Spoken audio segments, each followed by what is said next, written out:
Many leaders think they're protecting their teams. They're solving problems, keeping projects moving, stepping in when things get messy, helping people stay afloat. But there's a pattern I've seen repeatedly in mission-driven organizations. And it's uncomfortable. The moment you repeatedly absorb instability, your team begins learning what instability requires. Not necessarily because you told them to, but because you modeled it. If priorities change every week and you quietly compensate, your team learns compensation. If expectations stay unclear and you keep translating, your team learns that ambiguity is normal. If everyone is overwhelmed and nobody names it, your team learns overwhelm is the cost of impact.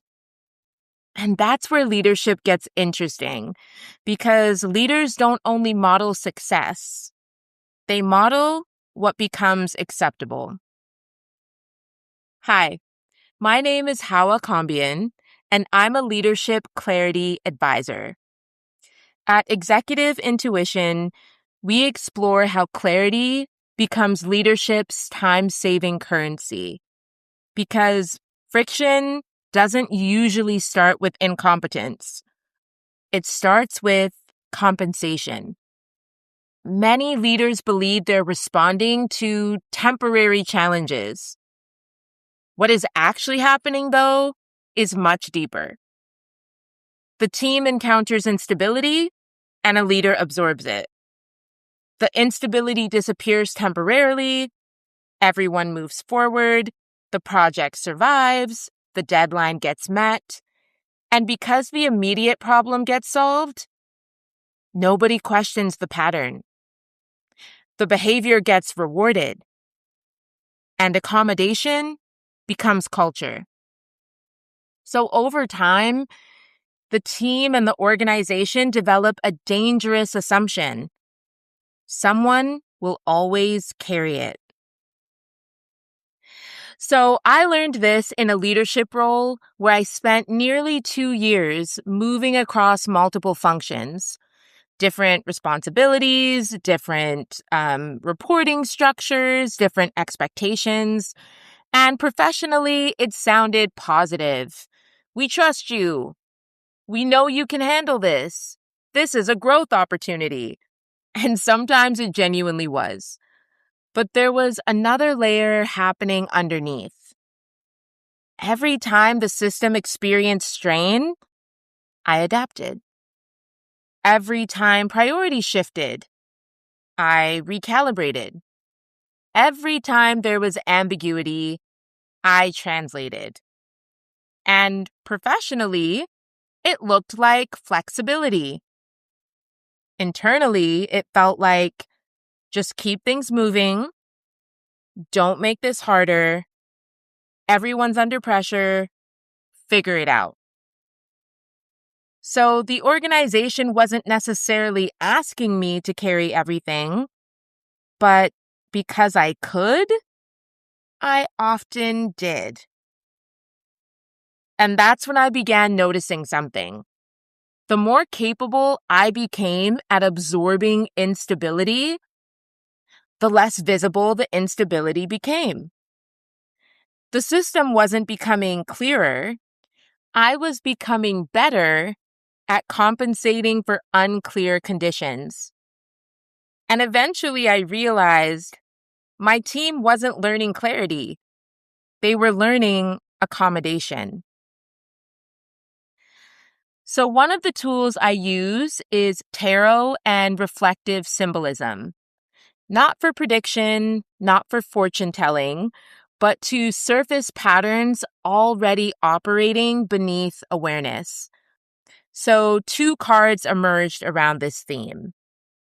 The first was Bear. Bear represents awakening from a long period of adaptation.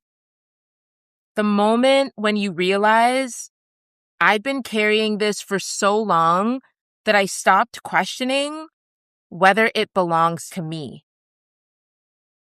And the second was the Wheel of Fortune in reverse. And I think leaders often misunderstand this particular card. They assume it means disruption. But in leadership, it often represents something more specific. Repeated change, shifting expectations, moving targets, and constant adjustment. Not because change itself is wrong, but because adaptation has become the primary operating strategy. When Bear meets the Wheel of Fortune reversed, the question becomes, are you adapting because growth requires it? Or because the system never developed a more sustainable response? This is where the vision advocate mask enters.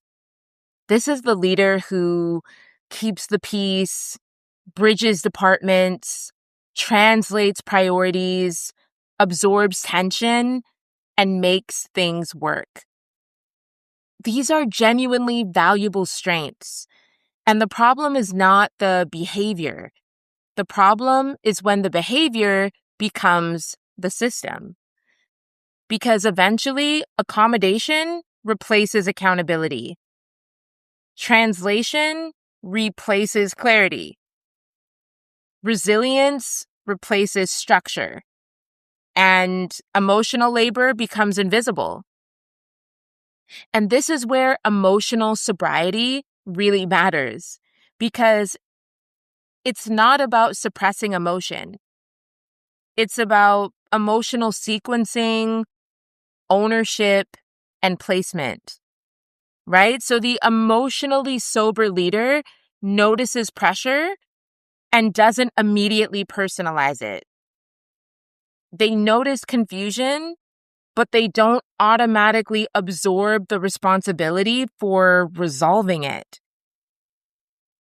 They notice discomfort, but don't treat discomfort as evidence that they must act now.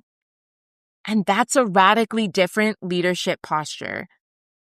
Because now the leader can ask, what belongs to me?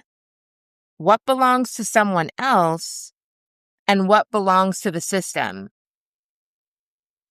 And that differentiation in questions returns an enormous amount of energy. So, a question that I often invite leaders to consider is, what are people learning from my compensation? Not my intentions, my behavior. When priorities shift repeatedly, what do I teach? When expectations stay unclear, what do I teach? When overwhelm becomes normal, what do I teach? And perhaps most importantly, what am I carrying that was never structurally assigned to me? And here's a behavioral observation. The moment you find yourself repeatedly translating the same confusion, there may be a clarity problem that needs expression, not another rescue mission. So the shift is simple. Stop asking, how do I keep this moving? And start asking, what would make this clearer? So if this pattern feels familiar, I unpack it more deeply in our most recent Executive Intuition article on Substack. The article explores how leaders unintentionally teach teams to normalize chaos and how compensation quietly becomes culture. You'll find the link below. And if you're interested in experiencing these patterns beyond analysis, I also explore them through guided practices on Insight Timer. So be sure to join us there for free live sessions. Because leadership changes fastest when the nervous system learns what the mind already understands. And remember, clarity is leadership's time-saving currency. The question isn't how much you can carry, it's whether carrying it was ever yours to begin with. Thanks, and I'll see you on the next one.